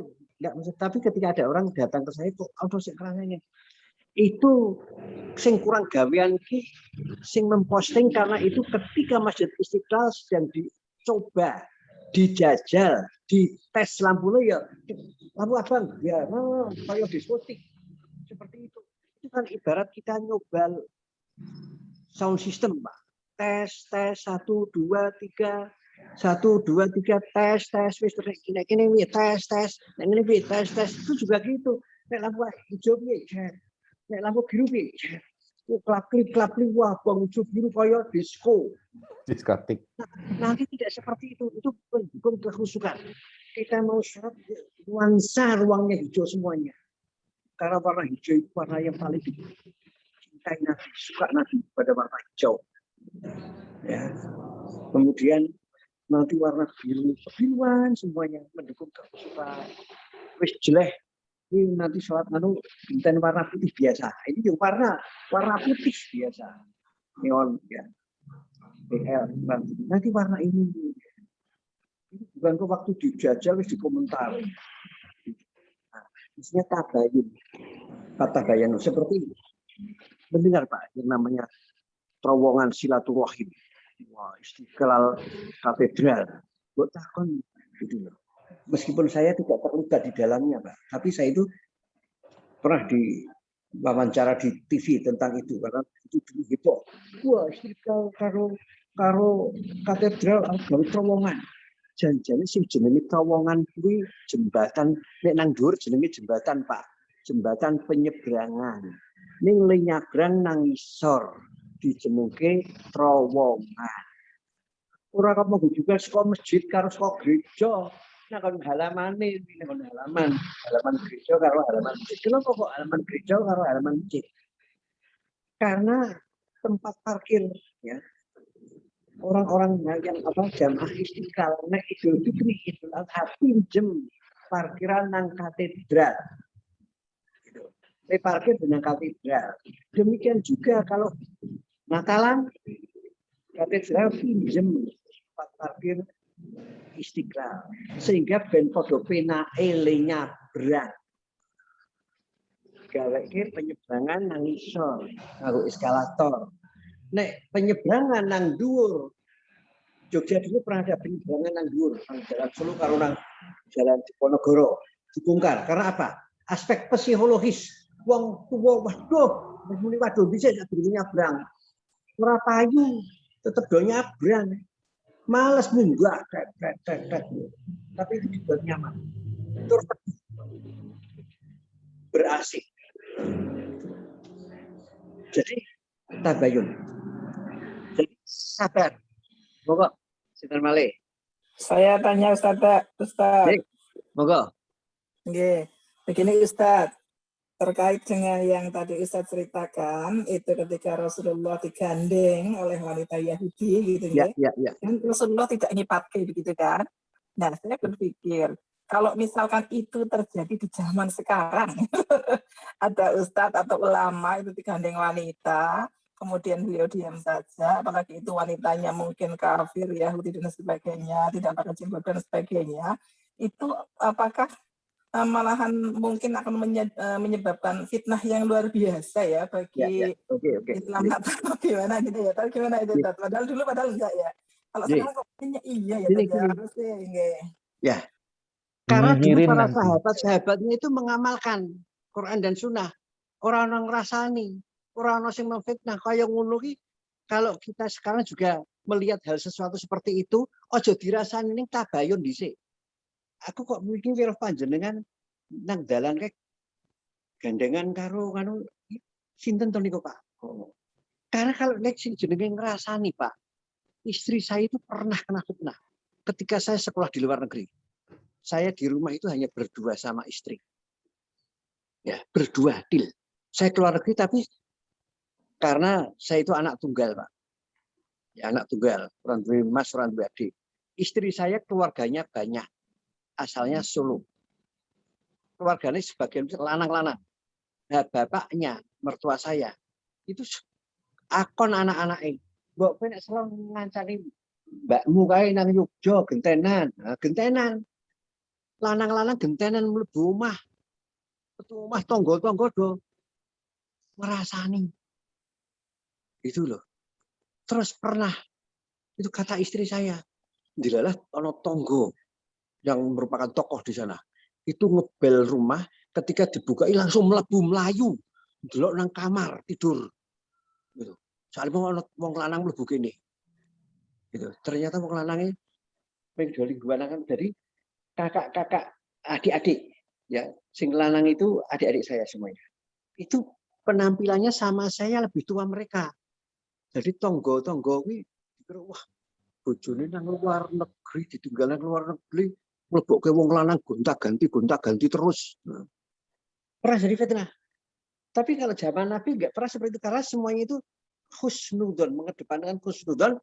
Kalau ada sesuatu yang ingin ditanyakan tabayun, kok kerep bagus ini rak ngono to kok kerep wong lanang bukan kae sapa to kae. Seperti itu. Jadi tidak menimbulkan fitnah. Itu juga begitu. Karena kalau zaman sekarang ini nggak ada orang yang mau tabayun, langsung saja. Kan nggak boleh diboncengin motor, gonta-ganti, ternyata bonceng itu ojek. Ojek yang jaket. Itu bisa Pak, bisa seperti itu sekarang. Tuku jaket kayak ngono wae. Selingkuhane nang ndi kon nganggo jaket ojek. Dikira nek wong weruh nang ndi boncengan karo ojek ternyata boncengan karo selingkuhane. Juga bisa seperti itu. Jadi itu apa namanya itu mestinya tabayun. Kalau zaman Nabi para sahabat itu ya amalannya podo karo Nabi. Kalau sekarang kan enggak. Jadi kalau berita sini fitnah. Ono wong mlebu wah bojone pas lunga sing wedok lunga dilal sing lanang nang omah ono sales wedok-wedok mlebu. Wah. Wedok ayo mlebu nang kono ono bojone. Wah, gitu. Nah, itu loh. Jadi janganlah kita ini gampang apa namanya itu mudah sekali untuk terjerumus dengan hal-hal yang seperti itu, hibah menjadikan fitnah dan lain sebagainya. Kalau yang kaitannya dengan itu begini Pak. Ini Nabi itu prinsip ya. Yasiru wala tu'asiru wa basiru wala tunafiru. Nabi itu selalu memudahkan urusan orang, tidak pernah mempersulit orang, tidak pernah menyakitkan hati orang, selalu gawe senengi wong. Makanya Nabi itu kalau misalnya rapat ya Pak, rapat nggak pernah menyangka kalau semuanya dibilang baik. Semuanya dibilang baik. Seperti ini apa? Baik. Tapi lebih baik lagi kalau begini. Tapi baiknya dulu orang kok salah kowe. Kowe salah. Kita kan gampang sekali menyalahkan orang seperti itu. Oh, enggak seperti itu. Tapi tidak. Pendapat orang itu selalu baik. Baik. Tapi lebih baik begini loh. Nah, itu kan seperti Pak Tino Sidin nih Pak G. Nah, nilai lukisannya KPAP. Bagus, bagus, bagus. Pakai dikoreksi orang kok langsung koreksinya di CLI. Coba itu diamalkan. Makanya sering saya tuh lihat, sering orang menyakitkan hati orang. Dijak salaman ora gelem. Dijak salaman ora gelem. Sing ngejak salaman isin. Sing ngejak salaman isin. Memalukan orang. Insya Allah Nabi tidak seperti itu. Ning Nabi ora gelem ngejak. Nabi ora gelem ngejak, ora gelem bisi gitu. Ini dijak. Mungkin bar kaya ngono agak diberi nasihat. Demikian. Nih, monggo Sinten Malik. Ya, monggo. Ini dari Ibu Ninggar. Izin Ustaz meneruskan pertanyaan Pak Nuki. Kalau kita diajak curhat tapi lebih ke ngerasani, apalagi yang curhat lebih tua atau senior dari kita, bagaimana cara menyikapi ya Ustadz? Karena sering ada perasaan tidak enak kalau kita tidak menanggapi atau tidak mendengarkan curhatan yang intinya cuma ngerasani. Jazakillah khairan Ustadz. Ya ayyuhalladzina amanu ijtanibu katsiran minadh-dhanni. Inna ba'dadh-dhanni ismun. Wa la tajassasu wa la yaghtab ba'dukum ba'dan ayyuhibbu ahadukum ayyakula lahmal akhihi maitan fakarihtumu. Di dalam surat Al-Hujrah 12 wa lalian. Ya. Janganlah kamu itu sok ngerasani. Karena orang sing ngerasani di dalam firman Allah itu loh. Kuwi padha karo makan daging mayat sing dirasani. Fakarih tunggu itu menjijikkan. Nah, Nabi Allah yang mengatakan seperti itu. Jangan ngerasani. Ngerasani itu dosa besar. Al-ghibah. Ya, ghibah. Asyadu minaz zina. Nah, ghibah ngerasani itu dosanya lebih besar daripada zina. Jadi terus bagaimana kalau sing ngejak ngerasani wong tua, sing ngejak ngerasani wong tua apa wong enom dijawab baik. Pak, mbok pilih mboten leres lho niku mbok cobi dipun tabayunaken gitu. Kok bener kok. Misalnya bener. Apa kita udal-udal kejelekan orang itu? Parani dinasihati. Ya. Dinasihati bala sabil haqi bala sabil sabr. Gitu loh. Dinasihati, berikan sing bener ki ngene iki lho kowe iki. Nah, gitu. Ora kok dinengke wae dienggo rasanan-rasanan. Itu tidak menyelesaikan masalah. Kita sebagai orang Islam itu jasadul wahid, seperti badan yang satu. Bersedulur sing siji loron jarem iso meriang. Gitu lebih jempol sikil nunjem saja, wah rasanya sampai mana-mana, untu loro iso sampai mana-mana. Itu. Jadi ada saudara kita melakukan perbuatan seperti itu, ojo minggu rasan-rasan orang menjelaskan masalah ini ditambani diobati. Ya, seperti itu diberi nasihat. Ya gitu. Nih, ngoten. Jazakallah khairan Bapak. Ini ada satu pertanyaan lagi dari Bapak Nugroho. Izin bertanya Mas Ustadz Munici, jika kita masih menemukan teman atau saudara kita yang masih meninggalkan sholat, apakah mengingatkan mereka wajib bagi kita? Bagaimana hukumnya kalau kita tidak mengingatkan? Matur sembah nuwun. Mas, Pak, Bu, amar ma'ruf nahi munkar itu wajib hukumnya. Wajib hukumnya. Makanya tadi saya kan matur di sini, orang Islam itu jasadun wahid seperti badan yang satu.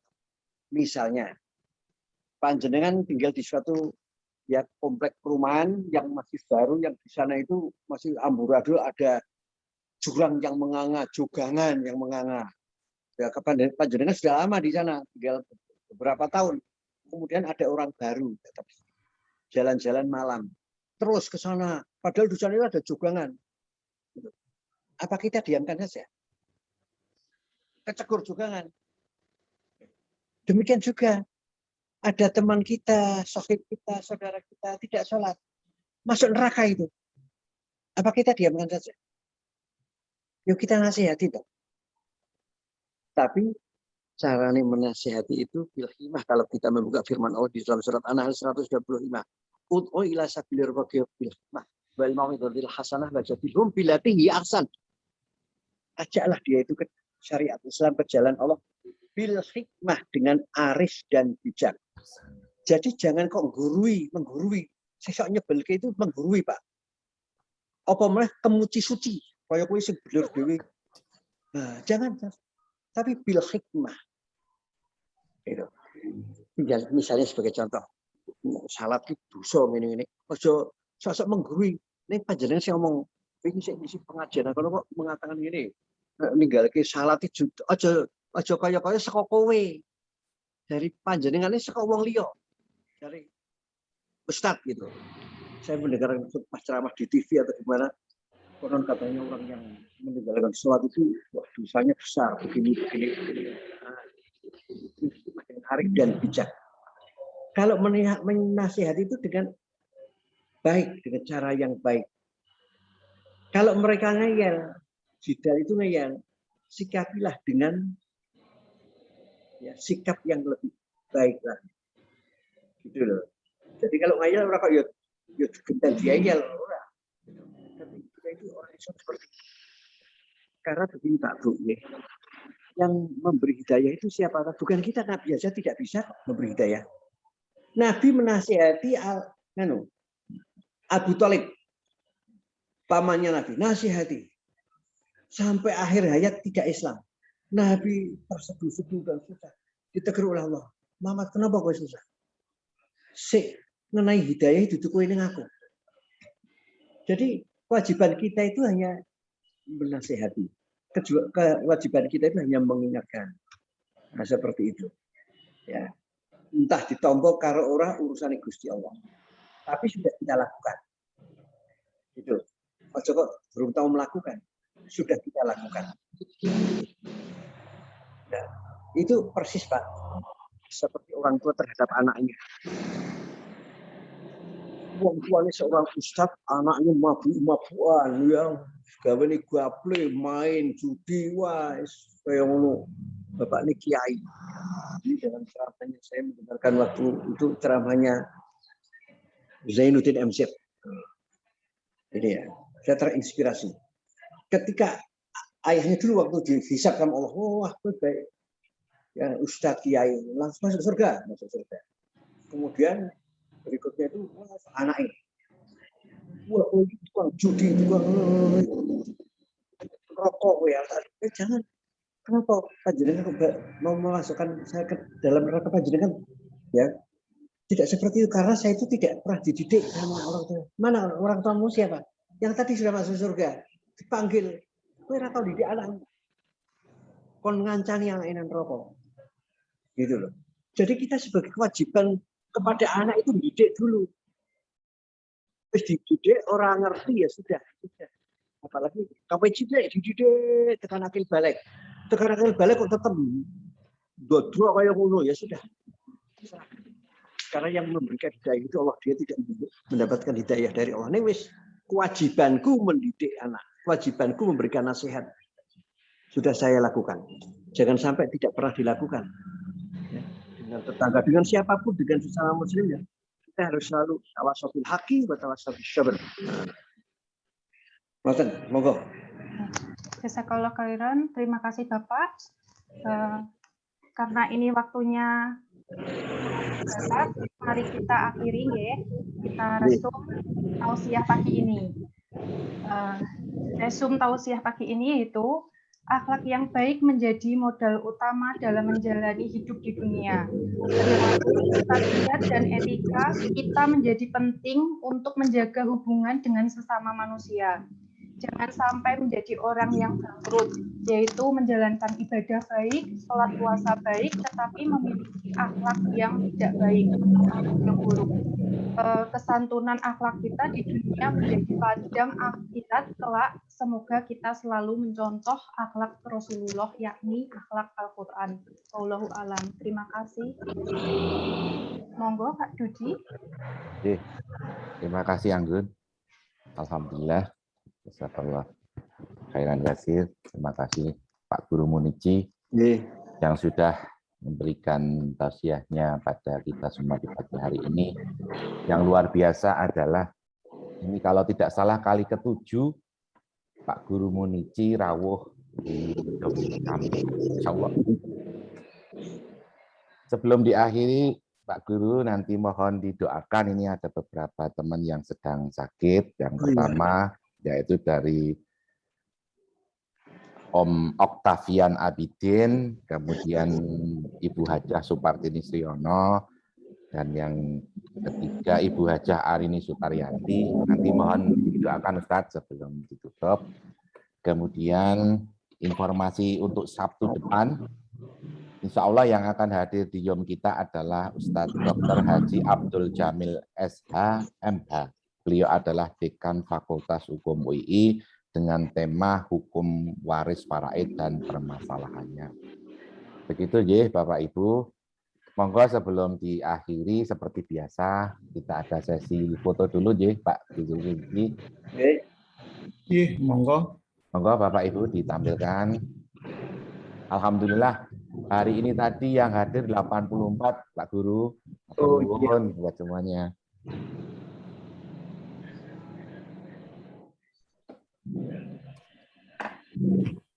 Iya, 1, 2, 3. Slide berikutnya, 1, 2, 3. Slide ketiga, 1, 2, 3. Ampun. Monggo Pak Ustadz. Bapak, Ibu, dan saudara-saudara, jujur sebenarnya masih panjang lebar persoalan akhlak itu. Ya. Akhlak terhadap harta itu juga menarik sekali kalau dibahas. Jadi akhlak itu mempunyai kompleksitas yang sangat tinggi, makanya Al-Quran itu full dengan akhlak. Dan jadi persoalan akhlak, persoalan dunia di dalam Al-Quran itu menempati 90%. Yang 10% persoalan akhirat, Bapak. Coba, gitu. Itu betapa pentingnya yang namanya akhlak di dalam kehidupan kita. Moga kita tutup dengan berdoa. A'udzubillahi minasyaitonirrajim. Bismillahirrahmanirrahim. Alhamdulillahirabbil alamin. Allahumma shalli ala Muhammad wa ala ali Muhammad kama barakta ala Ibrahim innaka Hamidum Majid. Allahumma fir lil muslimina wal muslimat wal mu'minina wal mu'minat al ahya'i minhum innaka sami'un qaribun mujibud da'wat. Allahumma Rabbana la tu'akhidhna in nasina aw akhtana Rabbana wa la tahmil 'alaina isran kama hamaltahu 'ala alladziina min qablina Rabbana wa la tuhammilna ma la taqata lana bihi wa'fu 'anna waghfir lana warhamna anta maulana fansurna 'alal qaumil kafirin. A'udzu bi'izzatika min syarri ma najid. A'udzu bi'izzatika min syarri ma najid. A'udzu bi'izzatika min syarri ma najid. Rabbana atina fid dunya hasanah wa fil akhirati hasanah wa qina adzabannar. Assalamualaikum warahmatullahi wabarakatuh. Waalaikumsalam warahmatullahi wabarakatuh. Alhamdulillah sekali lagi kami ucapkan terima kasih yang sebesar-besarnya kepada Pak Guru Munici yang sudah berkenan untuk hadir di YOM kita pagi hari ini. Saya Muhammad Yudi beserta dengan Eko Putranto, Dinten Budara Jatun, dan Anggun mengucapkan terima kasih yang besar-besarnya buat Bapak Ibu semua. Mohon dimaafkan kalau ada salah dan kekurangan dari kami. Insya Allah kita akan berjumpa lagi di Sabtu depan di hari jam yang sama. Monggo pengajian pada pagi hari ini kita tutup bersama-sama dengan membaca doa kafaratul majlis. Subhanakallahumma wa bihamdika asyhadu alla ilaha illa anta astaghfiruka. Terima kasih Bapak Ibu semua. Assalamualaikum warahmatullahi wabarakatuh. Waalaikumsalam warahmatullahi wabarakatuh. Matur nuwun Om Rudi. Matur suwun Mbak Ida. Assalamualaikum buat semuanya. Mohon maaf kalau ada kekurangan dari kami. Ya, terima kasih Pak Dudi. Matur suwun Mas Yusuf. Salam. Salam. Terima kasih ya Mas. Terima kasih Mbak Erina. Maaf ya, aku sambil Kak Ima ya. Bu Guru Titi matur suwun. Anin, makasih Anin. Ya, matur suwun. Assalamualaikum. Salam. Dan pamit Pak. Nggih, matur nuwun nggih. Assalamualaikum. Pamit Om Dudi. Nggih, Om Yan, matur nuwun. Assalamualaikum. Salam, salam. Assalamualaikum Pak Kaji. Sering masalahnya. Nggih, matur nuwun, matur nuwun. Pamit Mas Dudi. Ya, matur nuwun Pak Fitri. Sami-sami. Salam, salam. Halo, Bengkulu, matur nuwun.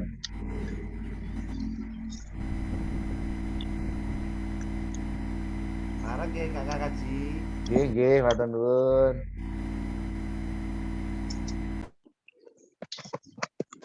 Gereng ya.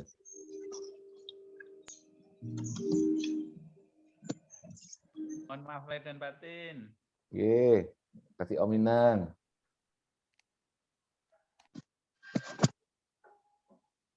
Anggun, sudah boleh pamit. Oke. Makasih ya. Oke, terima kasih ya Pak. Nggih. Lancar selalu. Amin. Amin, amin. Om Dut. Iya. Suwun Om, peraya Nggih. minggu wingi aku. Ngilangin yang iki bocah akeh gawean iki. Wis Aku rame pas ning Bali aku balik ning Bali rong minggu wingi lah. Balik ning Bali kan weekend mesti ayo. Aku bocah kajian. karena wis rame rong Ning Bali. Heeh.